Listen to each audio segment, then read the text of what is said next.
Ya pemirsa, kembali lagi Lancok, namun sebelum kita lanjutkan dialog ini kita akan bergabung terlebih dahulu dengan reporter Cikal Multazam yang telah berada di lokasi yang nanti akan dibangun Jalan Layang Semanggi. Ya Cikal, bisa Anda gambarkan posisi di sebelah mana yang nantinya akan dibangun Jalan Layang Semanggi? Meskipun belum ada informasi secara pasti Cakri mengenai di mana sebetulnya letak nantinya Jalan Layang Nontol ini akan didirikan, namun dari informasi yang kami himpun bahwa ada gambaran-gambaran yang sudah dilontarkan dari pihak Pemprov DKI Jakarta. Salah satunya adalah nantinya baik pengendara roda 2 maupun pengendara 4 dapat mengakses dari kawasan Cawang hingga nantinya langsung menembus atau mengakses ke wilayah atau kawasan dari Bundaran HI.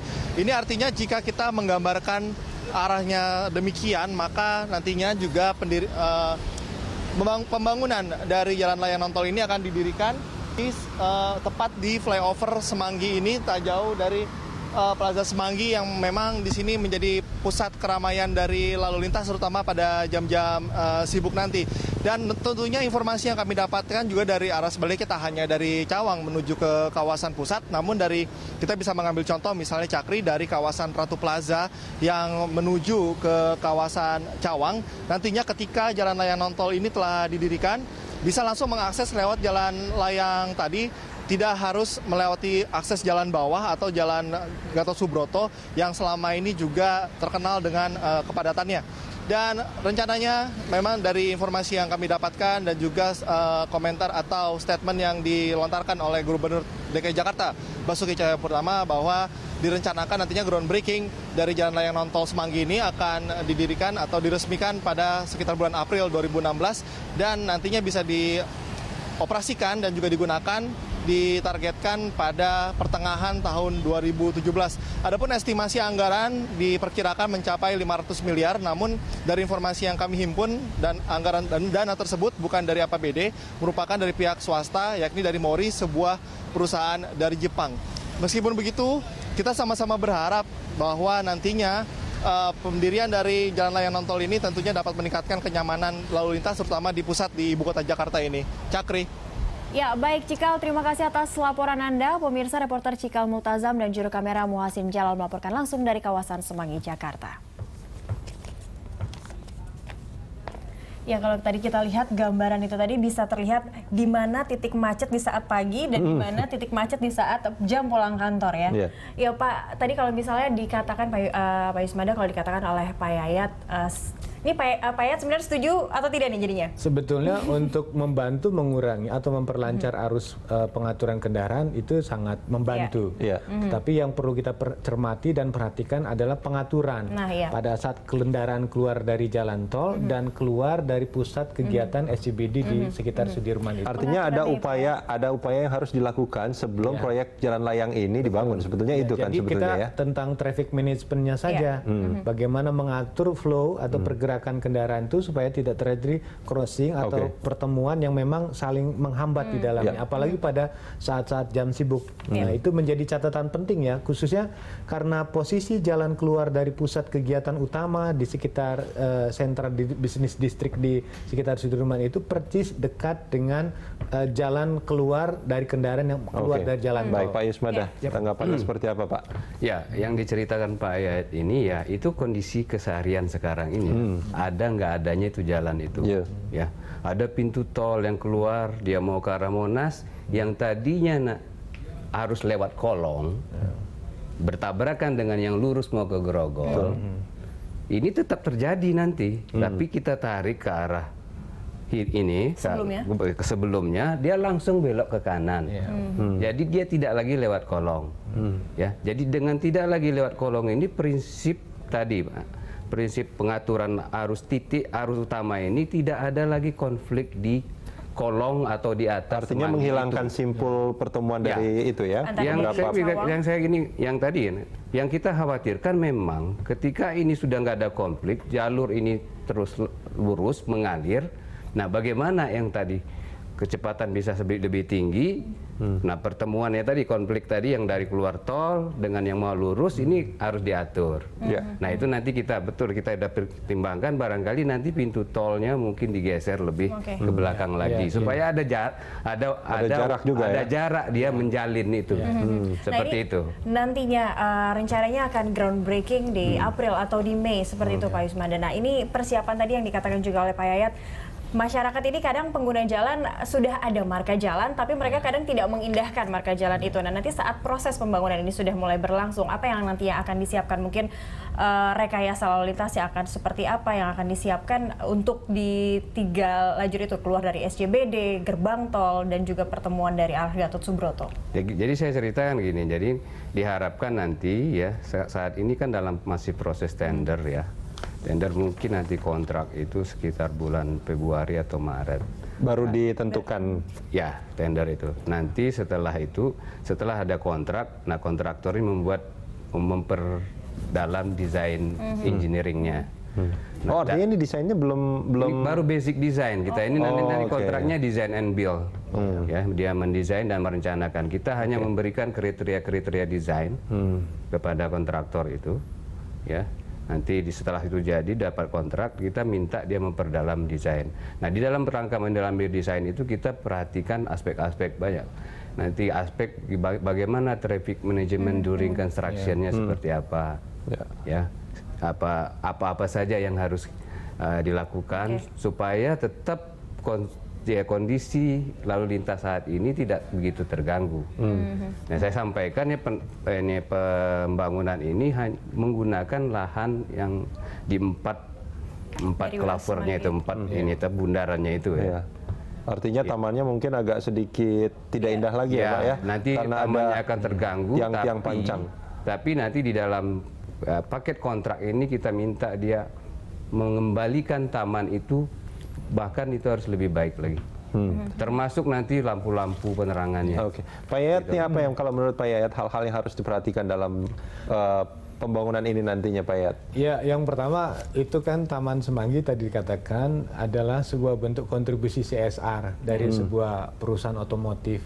Artinya dengan adanya pembangunan ini minimal tamannya tidak berkurang lah. Kalau bisa ada vertical gardennya untuk menambah estetika. Banyak warga yang mengatakan senang dengan banyaknya taman sekarang Pak Yayat gitu. Karena jangan sampai dikurangin ini. Yang kedua, ini memang menarik. Kalau untuk pada jam-jam nanti pada saat 3-in-1 berlaku, apalagi kalau nanti di Jalan Sudirman dan Tamrin berlaku IRP.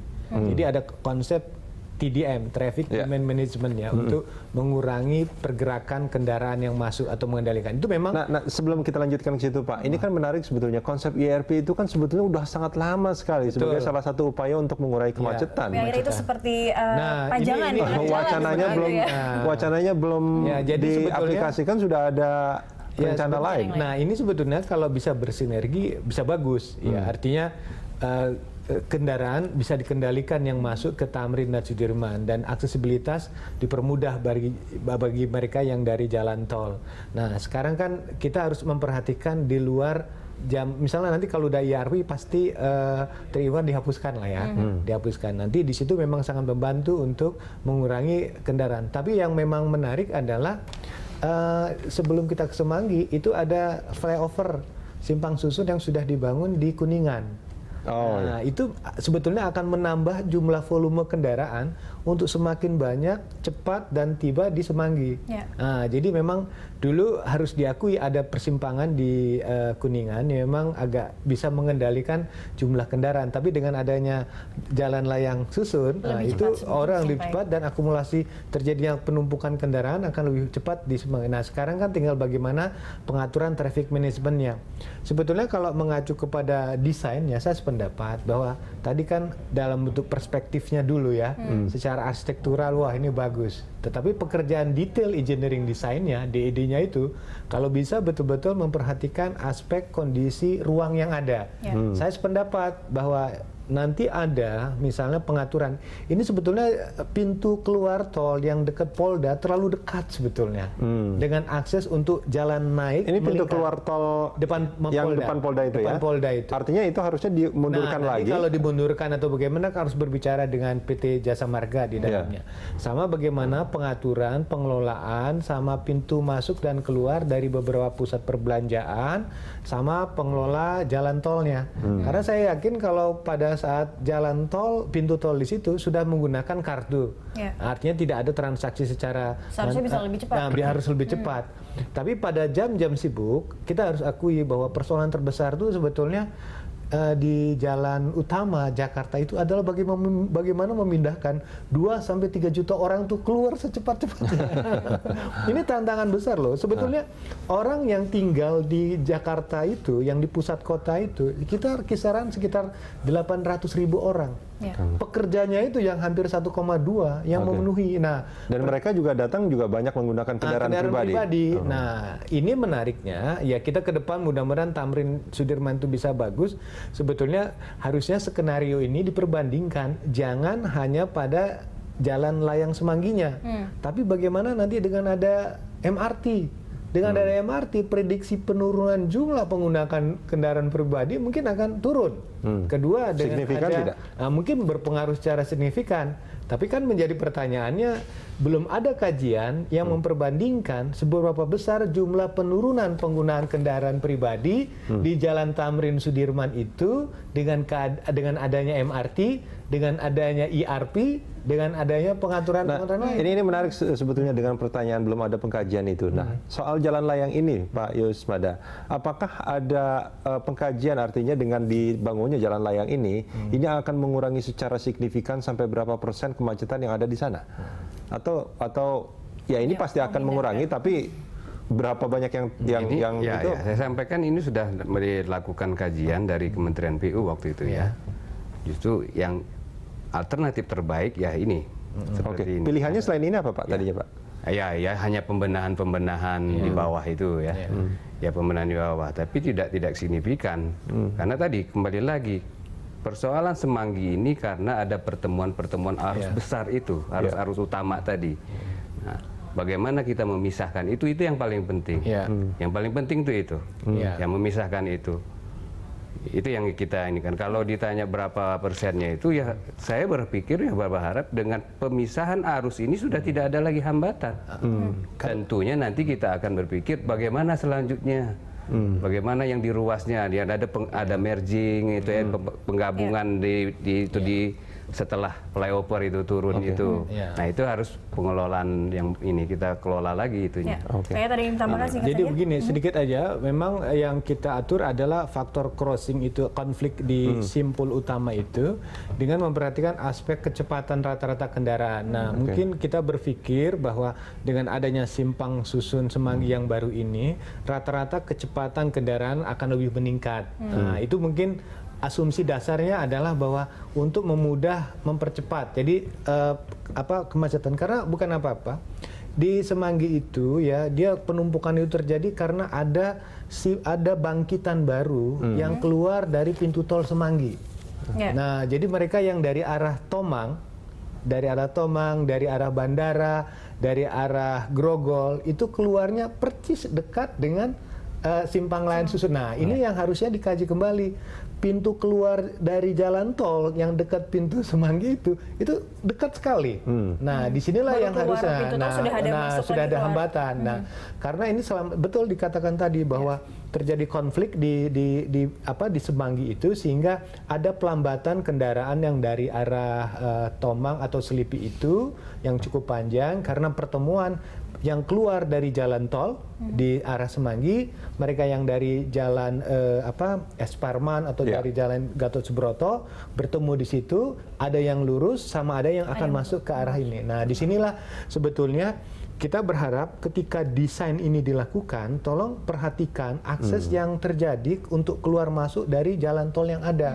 Sehingga jarak yang terlalu dekat itu bisa menyebabkan. Jadi bukan hanya membangun jalan layangnya, tapi juga beberapa infrastruktur yang sudah jadi itu juga harus dikaji ulang. Kita jeda sebentar, kita akan lanjutkan di segmen berikut nanti.